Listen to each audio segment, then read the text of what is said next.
ಅಲ್ಲಿ ಬಂದಿರತಕ್ಕಂಥ ಅಶ್ವಿನಿ ರಾಮ್ ಪ್ರಸಾದ್ ಅವರ ಪಿಕ್ಚರು ಜೋಗಿ ಪ್ರೇಮಿನ ಹವಾ ಥರದ್ದೇ ಒಂದು extraordinary science fiction mystery sound effects ಇದೆಯಲ್ಲ that's new to Kannada industry. The DTS is new to Kannada industry. Many congratulations to Shashi.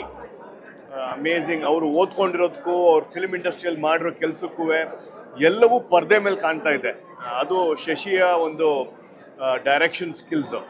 And Ashwini Ram Prasad production ಗೊತ್ತಿದೆ ನಿಮಗೆ ಹೇಗಿದೆ ಅಂತ. It's all grandeur and larger.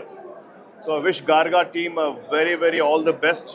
2026ಗೆ ಒಂದು ಬ್ಲಾಕ್ ಬಸ್ಟರ್ ಮೂವಿಯನ್ನು ಕೊಟ್ಟಿದ್ದಾರೆ. Many congratulation Shashi. I don't know where Shashi is. ತುಂಬ ಚೆನ್ನಾಗಿದೆ movie. Different concept of how a treasure hunt is being done. That's the whole story. You should actually watch this movie. ತುಂಬ ಚೆನ್ನಾಗಿದೆ. Thank you very much. ತುಂಬ ವರ್ಷಗಳ ನಂತರ ನಾನು ಥಿಯೇಟ್ರಿಗೆ ಬಂದು ಕನ್ನಡ ಸಿನಿಮಾ ನೋಡ್ತಾ ಇದ್ದೀನಿ. ಯೂಶಲಿ ಮನೇಲೆ ಕೂತ್ಕೊಂಡು ನೋಡುವಂಥ ಅಭ್ಯಾಸ ಆಗ್ಬಿಟ್ಟಿದೆ ಈಗ ಸಿನಿಮಾಗಳನ್ನ. ಆದರೆ ಇವತ್ತು ಒಂದು ಅದ್ಭುತವಾದ ಒಂದು ಒಳ್ಳೆ ಸಿನಿಮಾ, ಒಂದು experience of a thrilling movie ಅನ್ಬೇಕು. ಅಶ್ವಿನಿ ರಾಮ್ ಪ್ರಸಾದ್ ಪ್ರೊಡಕ್ಷನ್ ನನಗೆ ಹೊಸ್ತಲ್ಲ, ಯಾಕಂದರೆ ನಾವು ಆಲ್ರೆಡಿ ಜೋಗಿ ಮಾಡಿ ಆಗಿದೆ.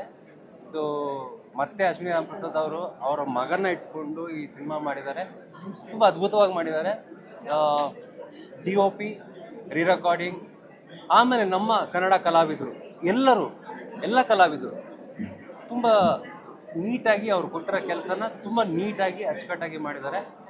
ಎಸ್ಪೆಷಲಿ ಹೀರೋನ ಇನ್ನೂ ಸ್ವಲ್ಪ ಬಳಸ್ಕೋಬೋದಾಗಿತ್ತು. ಡೈರೆಕ್ಟಾಗಿ ಹೇಳ್ತಾ ಇದ್ದೀನಿ, ಅದೇ ಬೇಕಾಗಿರೋದಪ್ಪ, ಇನ್ನೂ ಬಳಸ್ಕೋಬೋದಾಗಿತ್ತು. But yes, it's gonna be continued ಆಗಿರೋದ್ರಿಂದ so we can expect more and more. ಸಿನಿಮಾದಲ್ಲಿ ತುಂಬ ಟ್ವಿಸ್ಟ್ ಆ್ಯಂಡ್ ಟರ್ನ್ಸ್ ಇದೆ. ಮರೀದೆ ಹೇಳ್ಬೇಕಾಗಿರೋ ವಿಷಯ ಏನಂದರೆ, ನನ್ನ ಸ್ನೇಹಿತ ಅರುಣ, ಮಿತ್ರ ಅವಿನಾಶ್ ತುಂಬ ಚೆನ್ನಾಗಿ ಅಭಿನಯ ಮಾಡಿದ್ದಾರೆ. So it's a wonderful movie, a good experience, a good thrilling experience.